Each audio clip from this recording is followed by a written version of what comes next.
Welcome back to the Citrus Today program, everybody. A couple of special guests here with us from the Guardian Ad Litem program, which encompasses 5 counties, if you can believe that, but it's a big district. Diane Gisonni and also Karen Huscher are here. Now, Diane is the Director of Recruiting and Training for Guardian Ad Litem, and Karen is a volunteer. So we're going to get a couple of perspectives here today from the both of them. You've got a training session that is coming up here toward the end of September. Correct. It's September 28th, 29th, but we encourage everybody out there, you do need to fill out applications and so forth ahead of time, right? Right. So they would go to our website, guardianadlitem.org, fill out an inquiry. We would then get in touch with them and get an application link sent to them, and then they meet with us and we talk and we discuss what the program's about, make sure it's a fit for us, fit for them. And then we do background screening as well. And our training process is actually 3 phases. So we have phase 1 is an independent study. So we give them the information, they go home, they do it on their computer. And then phase 2 is the classroom training. So that's 2 full days of training. And then phase 3 is what we call our fieldwork phase. And in our offices, we have what are called child advocacy managers. So these are staff members that oversee a group of volunteers. So all brand new volunteers are assigned to a child advocacy manager, and they're assigned a mentor. So it's one of our experienced volunteers, like Karen, for instance, who would work with them the first 4 to 6 weeks or so on their first case. So that's the process they go through to get the training. You work as a team. Yeah, we probably need to set the stage kind of for what is a Guardian Ad Litem. For anybody who doesn't know out there, you're advocating for young children who have, for one reason or another, been taken out of the home and placed into the system. Right. Correct. So they've been removed from their home due to abuse, neglect, or abandonment. The Department of Children and Families, call goes in, they send out an investigator, they deem it necessary for the safety of that child to remove them. So the child is then either placed in a foster home or they're placed with a relative. We have a lot of grandparents that are raising their grandchildren right now. And at that time, the Guardian Ad Litem program is appointed. So we are the voice for that child through this process, which can last a year or more. The parents have 1 year essentially to complete a case plan, tasks that they have to complete in order to get their child back. So we're with that child throughout the case, and we go to court, we advocate as to what's in the best interest of that child, whether it be counseling services, tutoring, anything that child may need through the course of that time and dependency, and then also ensuring and recommending what we believe is in the best interest of the child as far as permanency. Whether the child goes back to the parents. If the parents complete their case plan and they're doing well and they can provide a safe, secure home, then that's what we want. We want to see that child back with the parents.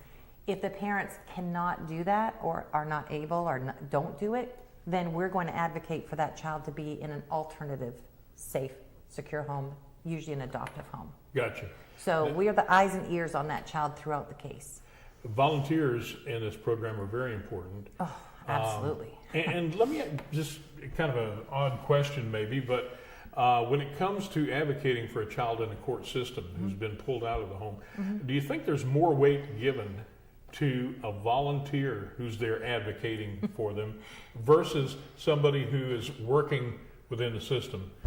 That is a great question, because one of the questions I get from folks that want to volunteer is, I'm going to go into court. Is the judge really going to listen to me? I'm a volunteer. I'm not a professional psychologist or social worker or anything. We carry just as much weight in that courtroom as anybody else. Sometimes I think more, because the volunteer, you're there for no other reason but to advocate for the best interest of that child. They're getting paid. Right. Not to say that the other folks in there are not looking out for that child. Absolutely they are. But we carry just as much weight. The judge knows we know that case. The folks that work for the agencies that do the case management, for instance, those social workers or case managers as they're called, those folks have 30, 40 cases on their plate. It's a lot of work these folks have. Our guardians, some have 1 or 2 cases, some have many more. I don't know how many you have right now. I think you're quite a few up there. A few. And just to bring that point home as well, you start with a case. If you want to take a second one, that's fine. We don't dictate how many cases you have to take. But my point with this is, our guardians, because we have that focus only on the child and maybe just a couple of cases. We know that child, we know that case, we know what the needs are. So the judges and the magistrates, they really look to us to get that information. Karen, you've obviously been doing this a while. When you said, I have several cases. Yes, I have. In December, it'll be 6 years. And I do have quite a few children, and they range in age from newborn, or I have teenagers. And so I have a gamut of kids to be with. And it's not just, we do things. We go out to McDonald's, we go shopping, we really get to know our kids as the volunteer. So when we say in court, we recommend what we think is best for this child, we're saying it from a very, what's the word? Knowledgeable? Yes. Very knowledgeable. Exactly. We know this, and because we ask the child, what do you want us to say if they're unable or they're scared to go into court? It's a scary process, living through this, not knowing what's going on. And we're there for the child. And of course, my teenagers can very well speak for themselves, but even they sometimes get a little nervous. So we definitely are the voice of our children. And I'm thrilled, really, to be here for my kids. And even after some of my cases end, I'm still part of their lives. Still a part of their lives. Yes. Continuing. Yes.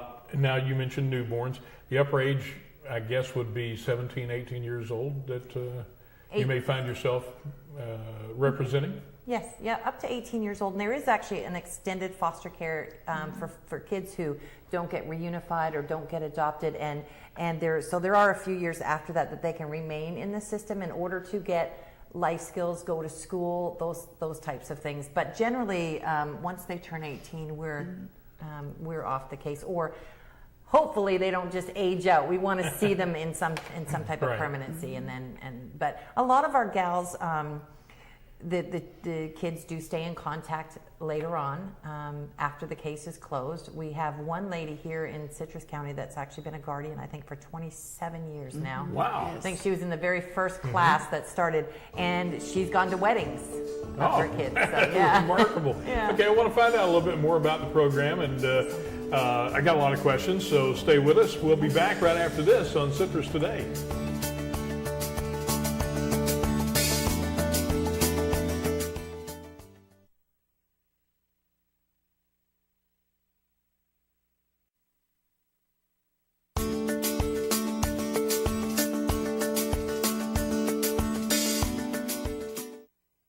Once again, we have Diane Gisonni and also Karen Huscher here. They're with the Guardian Ad Litem program.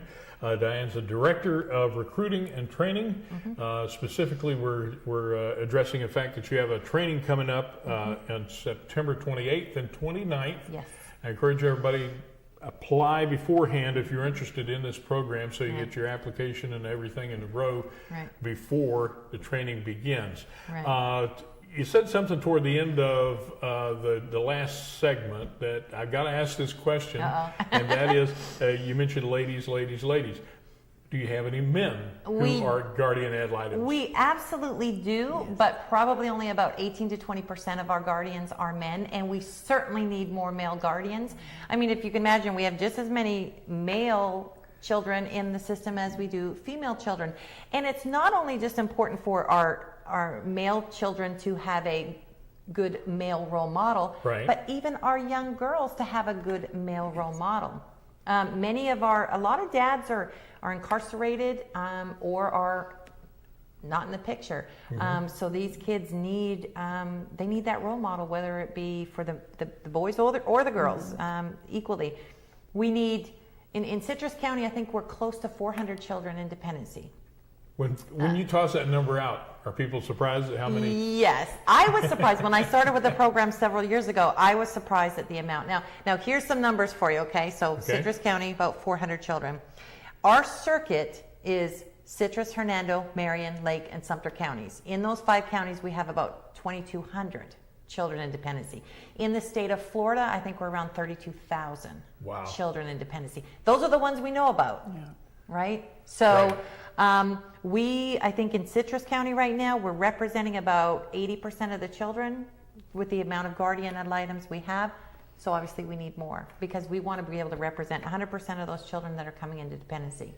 Okay. So we definitely need more volunteers. Another program that is working hand in hand with Guardian Ad Litem, though they're not a physical part of it, if you will, is Voices for Children. Yes.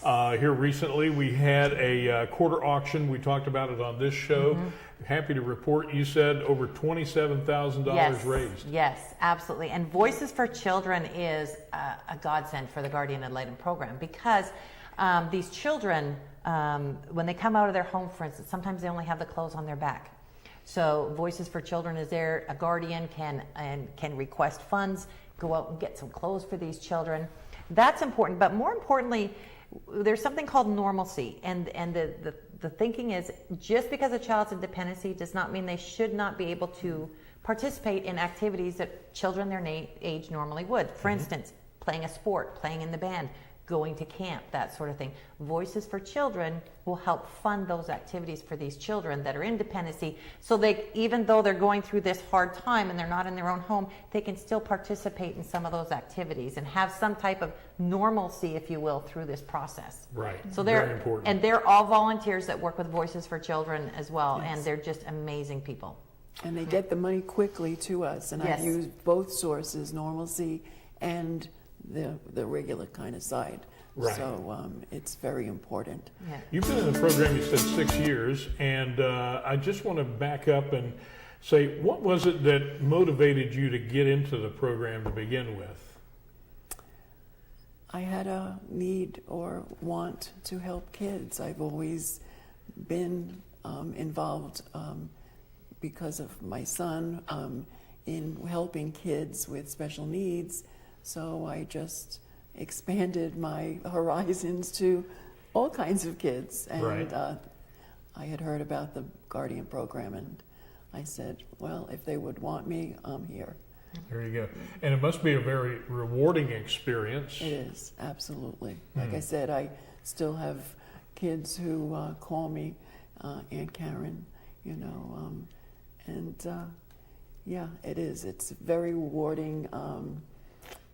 There's a great feeling when you know that you have helped a child get to a point of feeling good about themselves again after living through a horrendous, we can't even imagine what our kids have lived through. Oh yeah, And- it's hard enough as an adult to Yes. experience the system itself. Right. But as a child, it's got to be heartrending in many cases.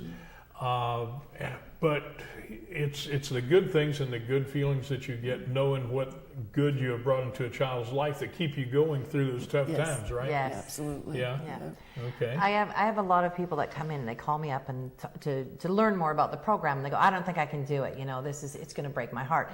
And I'm honest with them. You'll read this report, that the investigators report that tells you, what circumstances this child came from. It will break your heart. It will. However, on the flip side of that, as a volunteer, you are part of the process to make that life better for that child. And in the end, when you see that child in a safe, secure home, that heartbreak that you felt at the beginning when you saw what they came from, it's so worth it. I mean, I get the best of both worlds because I get to work for the program and I get to be a volunteer as well. So it's a wonderful, wonderful thing to do. I can't describe it, the feeling that you get when you help a child in that way. Did you start as a volunteer? No, actually, I was fortunate enough to come in as a recruiter 4 years ago. Actually, in another week, it'll be 4 years for me. I was a nurse previously. I taught college classes previously. There's been nothing more rewarding than doing this. Okay. Well, again, the training takes place September 28th and 29th, but you need to apply beforehand. How do you do that again? Go to guardianadlitem.org. Give us a call or fill out an inquiry. We will call you and give you a little more information about what's entailed. And then you'll come in and meet with us. We'll just discuss more about the program, get to know you a little better, send you for background screening, and then we'll set you up with the training. Okay. Yeah. That training is going to be in Ocala, right? Yes, this one will be in Ocala. As I said, our circuit is 5 counties, so we are training kind of goes From around. all 5, yeah. Yeah, so we get folks from, but, so yeah, it'll be at the Ocala Police Station. Yeah, give us a call and come out, and maybe 10 to 15 hours a month we say is on a case. So it's not a lot of time, but it's such important time for these kids. Very true. Yeah. Very true. There is a minimum age for a guardian ad litem. 21 years old. 21 years old. Clean criminal background Okay. is required. And the only other requirement is having a passion for helping kids. That's it, right? Well, you can tell by the smiles on your face that you both have a passion for doing that. Right. And our hats off to you and all the Thank you. volunteers out there. But again, so vitally important that if you're able to become a volunteer in this program, kids need you. You heard 400 kids right in the Citrus County area where our program reaches. Of course, we also get up into Dunellen, English, Yankeetown, and whatnot. Right. So again, if you're in the viewing area, I encourage you to apply. Go to the training September 28th and 29th in Ocala, and you'll be happy you did. Yes. Right? Yes, absolutely. Well, thank you both for joining us on the Thank you. program today. Thank you. Thank Appreciate you. it. And thanks to you folks also for sharing this time with us on Citrus Today.